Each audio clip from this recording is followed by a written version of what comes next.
जय गुरुदेव। इस अनंत ब्रह्मांड में अलौकिक शक्तियां नित्य संचरणशील रहती हैं। जो दैवीय तत्व है वो प्रत्येक व्यक्ति की चित्त चेतना में जागृत और चैतन्य है और उस चैतन्य सत्ता को स्वयं में अनुभव करने, उन परिस्थितियों का स्वयं पर प्रभाव देखने एवं इस आह्लाद के साथ समरस होने के लिए नवरात्रि का काल अत्यंत महत्वपूर्ण होता है।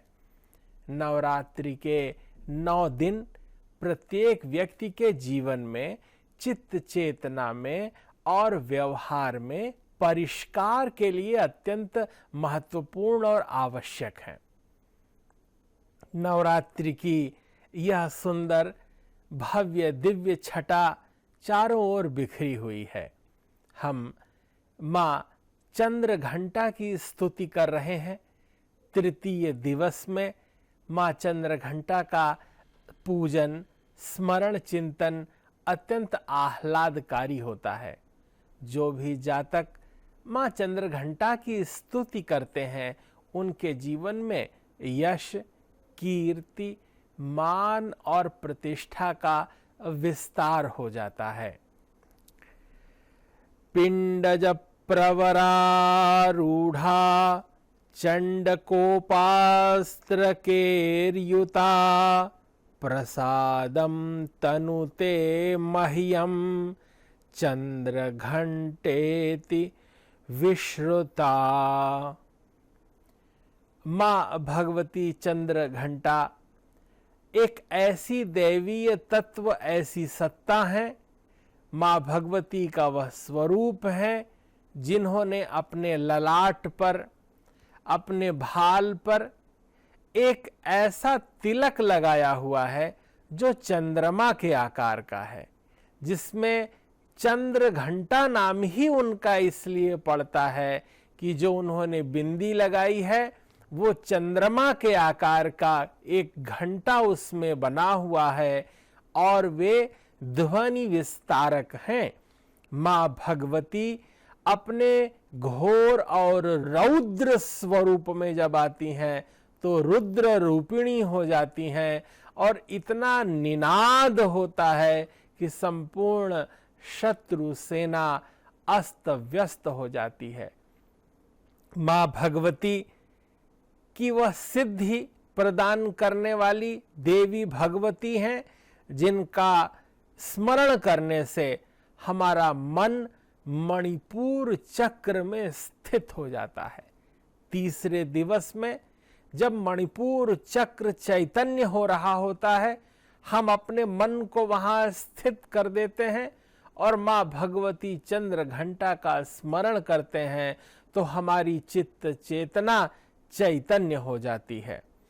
वे ध्वनि का विस्तार करने वाली भगवती हैं, अर्थात अपने स्वरूप में इतना निनाद होता है, घंटे की इतनी ध्वनि होती है कि शत्रु सेना तो मानो वधिर हो जाती है और सज्जनों को जो परेशान करते हैं ऐसे दुर्जन लोगों के जीवन में इतना अधिक कोलाहल उत्पन्न कर देती हैं, इतनी अधिक ध्वनि का प्रसार कर देती हैं कि वो व्यक्ति अचेत हो जाता है।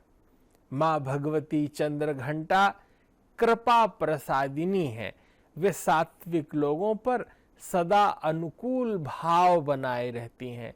वो अपनी दिव्य चेतना से प्रत्येक व्यक्ति के मन मानस में अपने दिव्य शांति स्वरूप से, क्योंकि नाम में चंद्रमा भी है और घंटा भी है, अर्थात चंद्रमा के स्वरूप में शीतलता प्रदान करती हैं तथा घंटे के स्वरूप में अगर कोई व्यक्ति प्रतिकूल आचरण करता है तो फिर युद्ध का प्रारंभ कर देती हैं, घंटा निनाद कर देती हैं। भगवती की आभा के विषय में शास्त्रों में बड़ा सुंदर वर्णन किया गया है। मां भगवती चंद्र घंटा स्वर्णिम आभा युक्त हैं। वे सोने की तरह चमचमाती हुई दिव्य आभा युक्त हैं। स्वर्णिम आभा से अपने सुंदर दिव्य भाल ललाट को विस्तारित करने वाली हैं, जिसमें वह चंद्र घंटा स्वरूप तिलक लगा हुआ है। वे अपने 10 हाथों में खड्ग, पाश इत्यादि समस्त आयुधों को रखती हैं। भगवती के 10 हाथ हैं और 10 हाथों में भिन्न भिन्न प्रकार के अस्त्र और शस्त्र हैं। अस्त्र उन्हें कहते हैं जो फेंक के मारे जाते हैं। अस्क्षेपणे, भाला इत्यादि अस्त्र हैं, तथा शस्त्र वो हैं जिन्हें हाथ में लिए लिए लड़ा जाता है, जैसे तलवार है।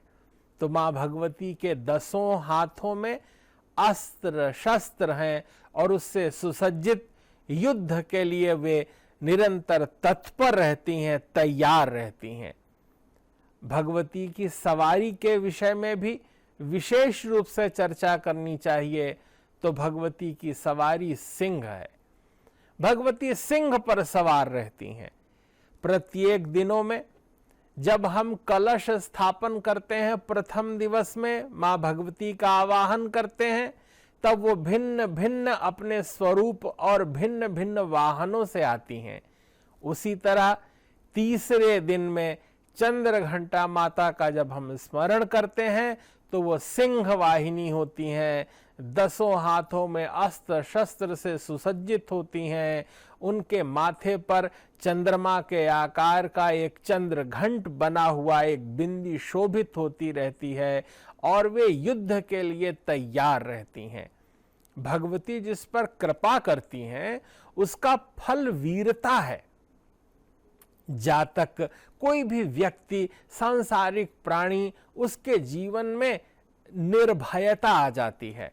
मां चंद्रघंटा की कृपा प्राप्त होते ही उसमें कायरता पलायित हो जाती है, भीरुता चली जाती है और वीरता आ जाती है। व्यक्ति चेतना से परिपूर्ण होकर के वीर भाव उसके अंदर उससे युक्त हो जाता है। उसका दैन्य समाप्त हो जाता है। वह क्रूरता के समक्ष झुकता नहीं है। सत्यों का बल, वीरता उसको प्राप्त होती है। निर्भय हो जाता है। इस संसार में उसको कोई अकारण डरा नहीं सकता, पराजित नहीं कर सकता, उसका पराभव नहीं होता। ये मां चंद्रघंटा देवी की उपासना का फल है। जो व्यक्ति इस दिन मन से दिव्य भाव से युक्त होकर मणिपुर चक्र में स्थित सूर्य मंडल के अधिष्ठात्री देवी मां भगवती चंद्र घंटा का स्मरण करता है, उसके जीवन में वीरता उदित हो जाती है।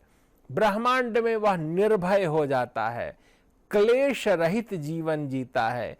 और चाहे अपार शत्रु सेना हो, मां भगवती जब सत्व का साथ देती हैं, तो अपार सैन्य दुर्जनों की सेना को भी मानो घंटा निनाद करके वो बधिर बना सकती हैं, उनका मस्तिष्क शून्य कर देती हैं और सत्व का साथ देती हैं।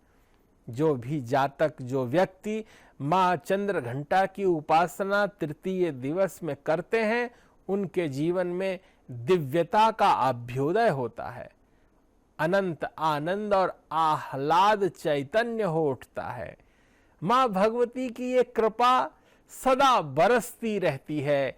इसलिए प्रत्येक व्यक्ति को, प्रत्येक जातक को ब्राह्म मुहूर्त में उठ करके, स्नान ध्यान करके, अनुष्ठान करके, हवन पूजन करके, दुर्गा सप्तशती का पाठ करके, विप्र भोजन प्रसाद कराने के बाद स्वयं भी संक्षिप्त रूप से फलाहार इत्यादि करने के बाद मां चंद्रघंटा का ध्यान करना चाहिए, उनका चिंतन मनन करना चाहिए और उनके सुंदर श्लोकों का पाठ करना चाहिए। पिंडज प्रवरारूढ़ा चंड कोपास्त्र केर्युता प्रसादम तनुते मह्यम चंद्र घंटेति विश्रुता। मां भगवती अपने प्रत्येक जातक पर, सभी पर कृपा करती हैं। वे चंद सूर अर्थात अगर वनस्पतियों का हम चिंतन और मनन करें तो एक ऐसी वनस्पति होती है जिसे चर्महंती भी कहते हैं। इस औषधि में, इस वनस्पति में मां भगवती चंद्रघंटा का भी वास होता है। अगर इस दिन इस वनस्पति का रोपण किया जाए, हम धरती पर इसका पौधा रोपें, तो निश्चय ही हमारे जीवन में सुख सौविध्य आएगा। त्वचा संबंधी सारे रोग समाप्त हो जाएंगे और ये छोटा सा धनिये के आकार का उस स्वरूप का एक पौधा होता है जो वनस्पति में मां चंद्रघंटा का प्रतिनिधित्व करता है।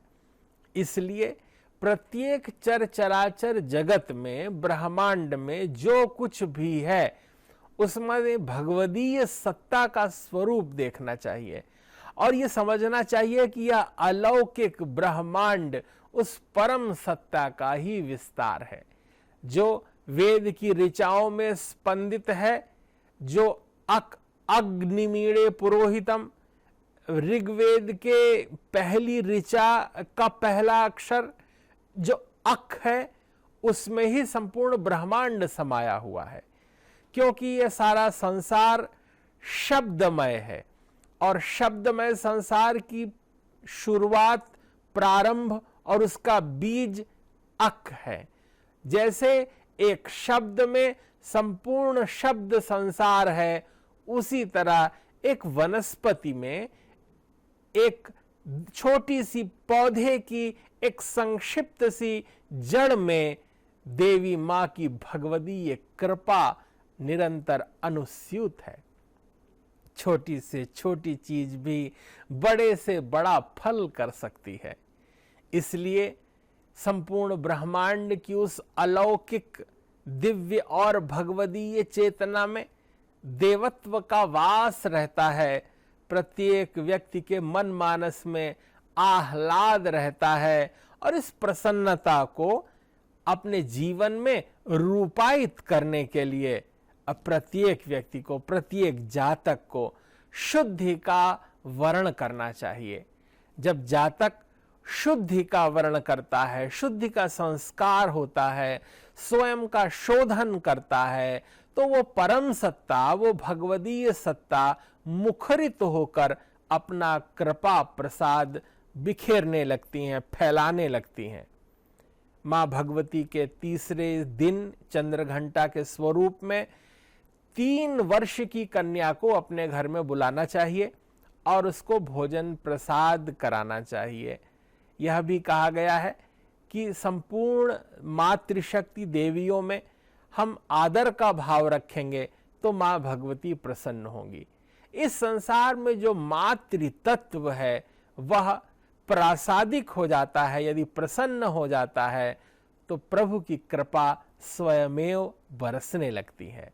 मां भगवती चंद्रघंटा आपके जीवन में शुभ और मंगल का विस्तार करें, अनंत चेतना को चैतन्य रखें, आपकी निरंतर सप्त चेतना के स्तर की जो भावमयी स्थिति है वह निरंतर पुष्ट होती चली जाए।